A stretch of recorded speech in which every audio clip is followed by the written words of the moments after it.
Hello दोस्तों, स्वागत है आपका एक नए क्लास में। ये वीडियो भाई लॉन्ग के 15 नंबर पक्के करा सकती है। केमिकल कंपोजिशन ऑफ आरएनए पिछले साल के पेपर में आया हुआ है। क्या होता है भैया, यानी इसका कंपोजिशन क्या है, ये किस तरीके से काम करता है, आपको ये बताना है। तो आरएनए का पूरा नाम क्या होता है भैया? राइबो न्यूक्लिक एसिड इसका पूरा नाम होता है।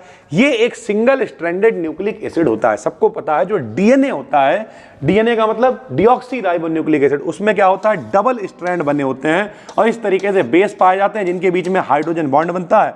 इस तरीके का स्ट्रक्चर रहता था भाई, ठीक है। यहां पे क्या सिंगल स्ट्रैंड होगा, यानी जो सरल भाषा में कहें जो स्तंभ होगा, जो पिलर होगा, वो इसमें केवल एक होगा, जिसका मुख्य कार्य क्या होगा, प्रोटीन का निर्माण करना होता है। यानी सरल भाषा में आरएनए क्या करता है, प्रोटीन के निर्माण में सहायता करता है।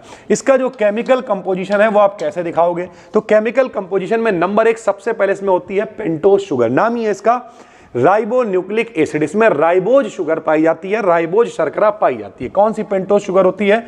तो राइबोज शुगर। पेंटोज का मतलब 5, जरा ध्यान से सुनिए, मेथ एथ प्रोप ब्यूट पेंट, पेंट का मतलब 5 कार्बन वाली शर्करा इसमें पाई जाएगी, ठीक है।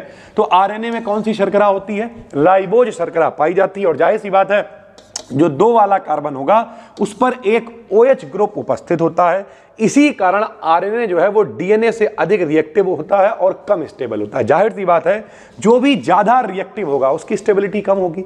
एक स्टेबल क्या है, पड़े हुए हैं, बिल्कुल। जब पड़े हुए हैं तो स्टेबल तो बहुत है लेकिन रिएक्टिव नहीं है, क्योंकि रिएक्शन कर ही नहीं रहे, पड़े हुए हैं, स्टेबिलिटी बहुत। और अगर अंधाधुंध रिएक्टिविटी है तो स्टेबिलिटी यानी थोड़ी सी मुश्किल होगी, क्योंकि आदमी चलता रहेगा, फिरता रहेगा, कूदता रहेगा, उछलता रहेगा, तो स्टेबिलिटी उसकी कम होती है भाई, ठीक है। नंबर एक इसमें शर्करा हो गई। दूसरा नाइट्रोजनस बेस पाए जाते हैं। छोटे से आप पढ़ रहे हो कौन कौन से बेस इसमें पाए जाते हैं, तो एडेनिन, ग्वानिन, साइटोसिन और यूरेसिल, इसमें नाइट्रोजनस 4 बेसेस पाए जाते हैं। फिर इसमें फास्फेट ग्रुप पाया जाता है।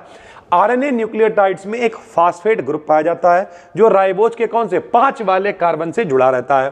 फास्फेट बैकबोन आरएनए को नेगेटिव चार्ज देता है भाई, ठीक है। उसके बाद क्या हो जाएगा, न्यूक्लियोटाइड स्ट्रक्चर बनेगा। ऊपर हमने 3 चीजें लिखी हैं, कौन कौन बताओ? सबसे पहले इसमें शुगर है, राइबोज शर्करा है इसमें, ठीक है। फिर इसमें नाइट्रोजनस बेस है, फिर इसमें फास्फेट ग्रुप है। जब ये तीनों मिलेंगे तो न्यूक्लियोटाइड बनेगा, और जब बहुत सारे न्यूक्लियोटाइड बनेंगे तो उसे पॉलीन्यूक्लियोटाइड कह देंगे और उससे न्यूक्लिक अम्ल का फॉर्मेशन हो जाएगा। तो शुगर, बेस, फास्फेट जब सब मिल जाते हैं तो न्यूक्लियोटाइड बना लेते हैं, और कई न्यूक्लियोटाइड आपस में मिलकर आरएनए की पूरी चेन यानी पॉलीन्यूक्लियोटाइड, उसी को हम आरएनए कह देते हैं भाई, ठीक है।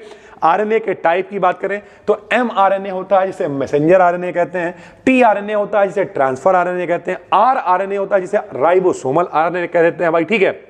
सभी टाइप्स की केमिकल कंपोजिशन सेम रहती हैं, बस स्ट्रक्चर और फंक्शन अलग अलग होते हैं। यानी इनकी सबकी जो भी आरएनए का जो भी प्रकार है, सबके जो स्ट्रक्चर्स हैं उनमें थोड़ा थोड़ा फर्क होगा, लेकिन जो केमिकल कंपोजिशन है वो सभी की सेम होंगी। सभी में शुगर होगी, ठीक है। सभी में जो भी बॉन्ड बन रहे हैं वो सारे के सारे वैसे ही बन रहे होंगे, बस थोड़ा सा स्ट्रक्चर में फर्क आ जाएगा भाई, ठीक है। उसके बाद लास्ट में हमने लिख दिया अतः RNA ribose sugar 4 nitrogenous bases और फास्फेट से मिलकर बना होता है। लास्ट में कंक्लूड कर दिया कि भैया राइबोज शुगर होती है, नाइट्रोजनस बेस होते हैं और फास्फेट से मिलकर ये बना होता है। सिंगल स्ट्रैंडेड होता है, यानी सिंगल पिलर वाला ये न्यूक्लिक एसिड होता है जो जेनेटिक इंफॉर्मेशंस को प्रोटीन सिंथेसिस तक पहुंचाता है, यानी जो प्रोटीन के निर्माण में सहायता करता है भाई, ठीक है। तो ये बहुत इंपॉर्टेंट है, पिछली साल के पेपर में आया हुआ है। फटाफट से इसे याद कर डालिए। डिस्क्रिप्शन में जो प्लेलिस्ट है सारे अच्छे अच्छे क्वेश्चन सॉल्व करा रहे हैं, कोर्स में देख रहे हो तो और 3, 4, 5, 6 वीडियोस आज और ऐड होने वाली हैं।